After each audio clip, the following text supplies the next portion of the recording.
Voilà, donc nous allons voir maintenant dans cette vidéo une manière plus simple d'entrer dans le pan, pour ceux qui peuvent faire le pan. Il suffit simplement de se mettre à genoux, donc d'écarter les genoux, comme avant, donc mettre les mains proches l'une contre l'autre, les coudes serrés sur le nombril, et à partir de cette posture-là, on entre directement dans le pan. Voilà, donc ça c'est une forme un petit peu plus simple, pour ceux qui peuvent naturellement faire le pan. Voilà. Et maintenant, donc nous allons voir aussi, pour ceux qui n'ont jamais fait le pan, qui veulent essayer, comment apprendre le pan. Voilà, donc l'apprentissage se présente de la manière suivante. Donc pareil, la prise de position est toujours la même. Si pour certains, vous n'arrivez pas à rapprocher suffisamment les bras, vous pouvez au départ les écarter un peu, mais attention, la posture est vraiment valable quand les coudes sont ensemble et sont au niveau du nombril. Voilà, donc on se met en place, on met le front au sol, on tend une jambe derrière soi et on se met donc sur les orteils.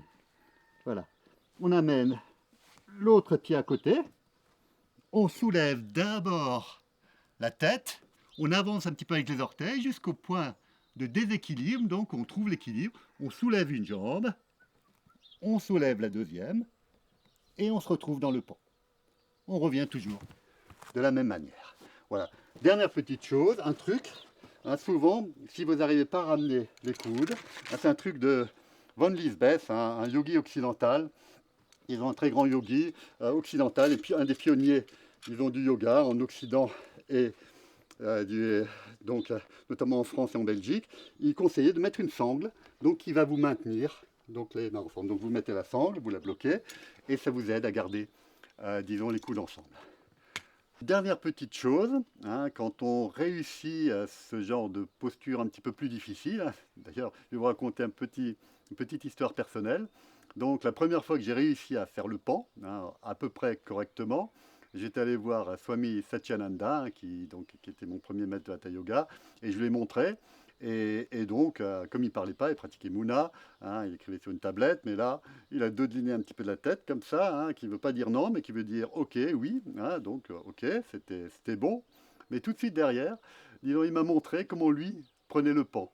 Et en fait, lui prenait le pan sur deux doigts. Voilà. Et ce qui était quand même le plus intéressant, c'est qu'à l'époque, il avait 83 ans. Moi, j'étais beaucoup plus jeune. Donc en yoga, il faut toujours se souvenir de rester humble, toujours de l'humilité. On a toujours quelque chose à apprendre en yoga. Voilà.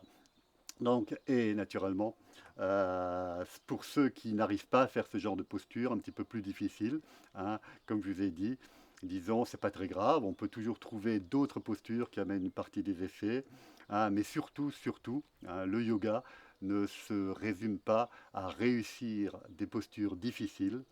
Le yoga est avant tout une aventure intérieure.